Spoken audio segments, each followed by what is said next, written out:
Dale. Ya voy. Buenas tardes. Nuestro trabajo se titula Estudio de los perfiles de velocidad y pérdida de energía en el flujo de relaves de litio variando radio, reología y presión de entrada. Este estudio surge a partir de la problemática del transporte de relaves mineros, donde fallas en tuberías o sobrepresiones pueden generar riesgos ambientales y operacionales. Este proyecto analiza el comportamiento del flujo de relaves de litio en tuberías considerando su naturaleza no newtoniana. Problemática: en la minería, el transporte de relave a través de tuberías presurizadas es una etapa crítica del proceso. Sin embargo, en los últimos años se han registrado fallas importantes en este tipo de sistemas. Por ejemplo, en Minera Los Pelambres, en 2022, se produjo una fuga de concentrado en el mineroducto, mientras que en Codelco Andina, en 2019, ocurrió una rotura controlada de cañería de relaves presurizadas. Se necesita conocer los relaves mineros. Los relaves mineros son una mezcla de agua, sólidos finos y reactivos químicos generados tras el proceso de concentración del mineral. Presentan un comportamiento no newtoniano, donde la viscosidad varía según la velocidad del flujo. Se transporta mediante tuberías presurizadas hacia los depósitos o tranques de almacenamientos. Como marco teórico, se tiene el flujo de relaves. El flujo en tuberías se analiza mediante los principios de la dinámica de fluidos, considerando velocidad, presión y fricción. Los relaves de litio se comportan como fluidos no newtonianos, cuya viscosidad cambia según la velocidad del flujo. Para describir este comportamiento se utiliza el modelo de Herschel-Brook, el cual explica cómo estos fluidos necesitan una fuerza mínima para empezar a moverse y luego cambian su viscosidad según la velocidad del flujo. Perfiles de velocidad. Un perfil de velocidad muestra cómo cambia la velocidad del fluido desde el centro de la tubería hasta las paredes. Permite entender cómo se distribuye la energía dentro del fluido. En los relaves mineros, los perfiles son claves para predecir zonas de sedimentación o desgaste. Se tiene el siguiente gráfico de perfil de velocidad, donde un fluido newtoniano, tal como muestra la línea segmentada, presenta un perfil parabólico con mayor velocidad en el centro y menor en las paredes, mientras que el no newtoniano, rojo en el gráfico, muestra un perfil más plano, ya que la viscosidad cambia con la velocidad. Se realizaron estudios previos.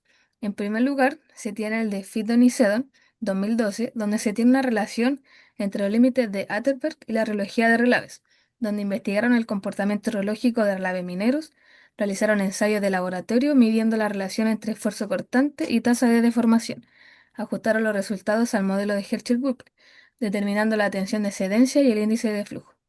En segundo, se tiene el estudio de Michelini, 2015, el cual es un estudio experimental de pérdida de carga en mezclas densas. Se desarrolló un experimento en un circuito cerrado de tuberías, midiendo la caída de presión real en pulpa de mineral. Comparó los resultados con los obtenidos mediante fórmulas tradicionales para agua. Propuso un factor de fricción corregido para fluidos no newtonianos, utilizando un número de Reynolds modificado para el modelo de Herschel-Buckley. Y por último, el estudio de Sadeghi, el 2022, donde se realizó una simulación CFD del flujo de pulpa no newtoniana. Realizaron simulaciones computacionales para analizar el flujo de pulpa no newtonianas en tuberías. Utilizaron el modelo reológico de Herschel-Buckley para reproducir el comportamiento real del fluido. Evaluaron la distribución de velocidad y presión en tramos rectos y en codos en 90 grados, comparando los resultados con mediciones experimentales. Objetivos. Nuestro trabajo tiene como objetivo general analizar el comportamiento del relave de litio en una tubería, en función del radio, la presión de entrada y el tipo de reología, para determinar los perfiles de velocidad y la pérdida de energía del flujo.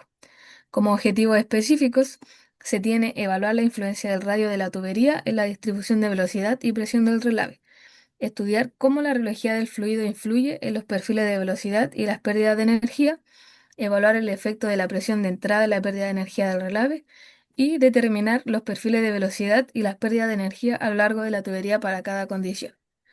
Como hipótesis, se espera que al aumentar el radio de la tubería, la velocidad del flujo disminuya. En cambio, al incrementar la presión de entrada, el flujo presentará mayores pérdidas de energía por el aumento del roce y la fricción del relave con las paredes de la tubería. Metodología. Primero tenemos la etapa de construcción, donde vamos a ver el confeccionamiento de nuestra geometría. Primero que nada, se realizó una geometría en Inventor, la cual se variaron 6 veces los radios, y cada tubería tiene la misma estructura con dos ángulos distintos, que en este caso es de 45 y 90 grados. Tenemos tres codos de 90, uno de 45 Y como accesorio tenemos una curva en U y una disminución y un aumento de radio. Definición de nuestros parámetros de simulación. Dale. Tenemos tres variables, las cuales son la presión, el radio y la radiología. En total, o sea, tenemos siete presiones, seis radios y cuatro radiologías. Tenemos la matriz de trabajo, el cual lo podemos ver de manera más detallada. Por lo tanto, podemos visualizar de que las presiones que nosotros utilizamos, las cuatro radiologías y los seis radios en metro en este caso. Por lo tanto, tenemos en total 168 simulaciones. El modelo de Herschel-Buckley tenemos tres variables importantes que tenemos que estudiar. Tenemos el límite de excedencia, el cual es el esfuerzo mínimo para que el fluido empiece a moverse. O sea, más presión, o sea, se necesita más presión para que se comience a arrancar, o sea, para que se mueva. Tenemos el coeficiente de consistencia, que indica qué tan espeso es el fluido durante el flujo. Si el K es alto, cuesta más bombearlo. Y por último tenemos el índice de flujo, el N, que este parámetro describe cómo varía la resistencia del fluido frente a las deformaciones por cizalla en el modelo de Herschel-Buckley. Si N es menor a 1, el fluido es pseudoplástico. Eso quiere decir que al aumentar la tasa de corte, la viscosidad aparente disminuye. Si N es igual a 1, el comportamiento es newtoniano, por lo tanto la viscosidad es constante. Si N es mayor a 1, es dilatante. Por lo tanto, la viscosidad aparente aumenta con el cizalla. Cizalla. Adquisición de datos. Bueno, aquí tenemos los puntos de medición. Se preguntarán cómo fue la obtención de nuestros datos con respecto a la presión. Se establecieron puntos críticos para obtener la medición de presión. Por lo tanto, tenemos 14 puntos en cual nos ayuda para obtener el cambio de presión a lo largo de nuestra tubería.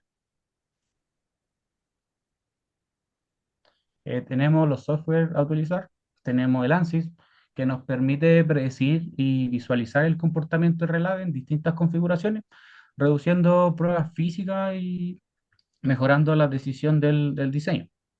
Tenemos el Excel, que este fue una herramienta el cual nos ayudó a organizar, analizar y visualizar de mejor manera nuestros datos para que todo sea un poquito más ordenado.